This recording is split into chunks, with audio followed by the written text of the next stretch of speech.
The meeting between U.S. President Donald J. Trump and Russian President Vladimir V. Putin in Helsinki on July 16, 2018. I'm going to see Putin. I'm going to Russia on Friday. I don't like being up here talking about how unsafe and how dirty and disgusting this once beautiful capital was more than just another diplomatic encounter between two world leaders. It was an event that stirred global headlines, rattled alliances, and ignited one of the most heated debates in modern American political history. To understand the controversies surrounding the summit, it is crucial to place it within the larger story of U.S.-Russia relations, Trump's unconventional foreign policy, the lingering shadow of Russian interference in the 2016 U.S. election, and the fragile trust between Washington and its allies at the time. What emerged from Helsinki was not only a dramatic press conference that left observers stunned, but also a legacy of suspicion, polarization, and speculation that still lingers in discussions about Trump, Putin, and the geopolitics of the early 21st century. Long before the Helsinki summit, the relationship between the United States and Russia had been fraught with rivalry, mistrust, and episodes of cautious cooperation. After the collapse of the Soviet Union in 1991, there was a brief period when many in the West believed Russia could be integrated into the international order as a democratic partner. However, tensions re-emerged in the early 2000s, particularly after Putin consolidated power in Russia and began projecting a more assertive foreign policy. NATO's eastward expansion, the U.S. invasion of Iraq in 2003, Russia's war with Georgia in 2008, and the annexation of Crimea in 2014 all contributed to a deteriorating relationship. By the time Donald Trump entered the White House in 2017, relations between Washington and Moscow were at one of their lowest points since the Cold War. Sanctions had been imposed on Russia over its actions in Ukraine. U.S. intelligence agencies had publicly accused the Kremlin of interfering in the American election, and the political climate in Washington had grown toxic with suspicions of collusion between the Trump campaign and Russian officials. Trump, however, approached Russia and Putin differently than his predecessors. Whereas Presidents George W. Bush and Barack Obama both expressed deep concerns about Putin's authoritarian tendencies and Russia's aggressive foreign policy, Trump repeatedly praised Putin as a strong leader and hinted that better relations with Moscow could benefit the United States. Trump often spoke disparagingly of America's traditional alliances, particularly NATO, which he accused of being outdated and unfairly burdensome on the United States. This rhetoric, coupled with his praise of Putin, alarmed U.S. allies in Europe who saw Russia as a direct threat to their security.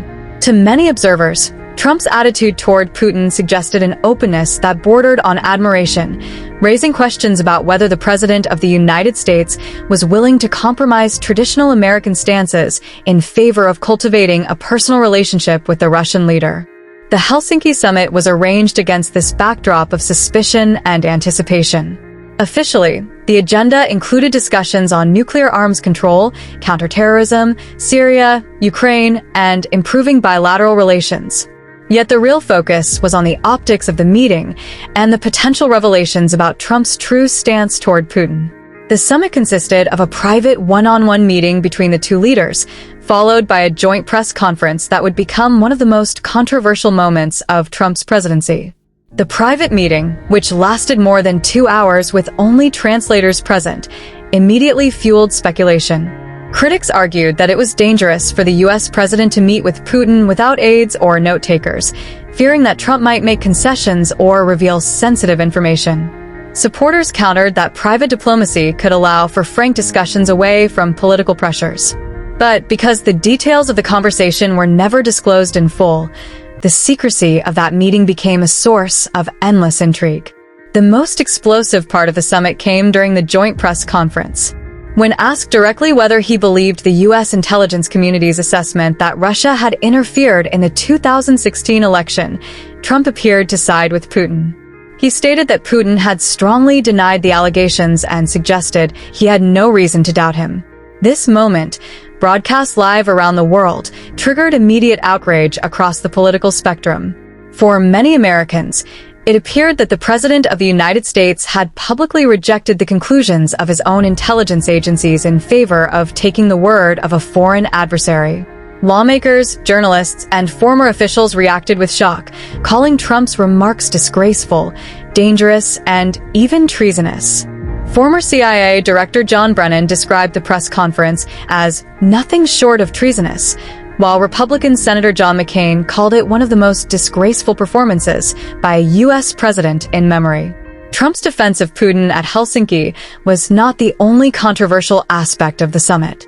During the press conference, Trump also shifted blame for poor U.S. Russia relations onto the United States itself, criticizing past administrations rather than holding Russia accountable for its aggressive actions in Ukraine, its role in the Syrian civil war, or its alleged attempts to destabilize Western democracies. He even raised doubts about whether Russia had played any role in the annexation of Crimea, a move that contradicted long-standing U.S. policy and infuriated America's allies in Europe. For NATO members already unsettled by Trump's frequent criticisms of the alliance, Helsinki signaled what many feared was a weakening of U.S. commitment to collective defense in favor of a warmer approach to Moscow. The reactions back home were swift and unforgiving. Both Democrats and Republicans condemned Trump's performance, though their tones differed. Democrats seized on the summit as proof of Trump's softness on Russia and revived accusations of collusion between the Trump campaign and Moscow. Many Republicans, while stopping short of questioning Trump's loyalty, expressed disappointment and urged him to clarify his statements. In the days following the summit, Trump attempted to walk back his comments, claiming that he had misspoken when he said he saw no reason why Russia would have interfered in the election. He insisted that he had meant to say the opposite, that he saw no reason why Russia would not be responsible. The explanation, however, convinced few and did little to repair the damage. Internationally, the Helsinki summit was received with alarm and confusion. European leaders worried that Trump was signaling a willingness to strike a new understanding with Russia at the expense of NATO and the European Union. Analysts noted that the summit seemed to elevate Putin's global standing, giving him the appearance of an equal partner with the American president despite Russia's relatively weaker economy and limited alliances. For Putin, who had long sought to restore Russia's influence on the world stage, the optics of sitting side by side with Trump and facing global media were a symbolic victory. For America's allies, however, it raised doubts about whether the United States could still be relied upon as the leader of the Western alliance system. The controversies surrounding the Helsinki summit did not fade quickly. In the months that followed, debates about Trump's relationship with Russia continued to dominate American politics. The Mueller investigation into Russian election interference and potential collusion between the Trump campaign and Moscow intensified, and the Helsinki summit was frequently cited as evidence of Trump's willingness to accept Putin's word over that of his own government.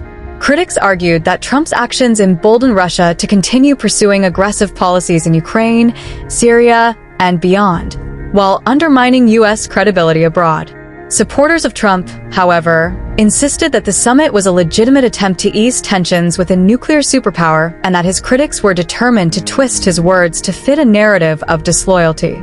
Looking back, the Trump-Putin summit of 2018 is remembered less for what was accomplished, since no significant agreements were reached, than for the controversies it unleashed. It highlighted Trump's unconventional approach to diplomacy, his disregard for traditional alliances, and his willingness to break with U.S. foreign policy norms. It also exposed deep divisions within the United States over how to handle Russia, divisions that reflected broader political polarization in American society. For Trump's critics, Helsinki became a symbol of weakness, even betrayal, while for his supporters, it was an example of a president willing to challenge the establishment and seek new ways of engaging with adversaries. In the end, the controversial nature of the Trump-Putin summit lies not only in the press conference that shocked the world, but in the way it crystallized broader fears about the direction of U.S. foreign policy under Trump. It raised profound questions. Was Trump pursuing an independent strategy aimed at breaking old patterns of hostility, or was he undermining American interests for personal or political reasons? Did the summit represent a missed opportunity for genuine diplomacy, or was it proof that Russia had successfully manipulated its way into the heart of American politics?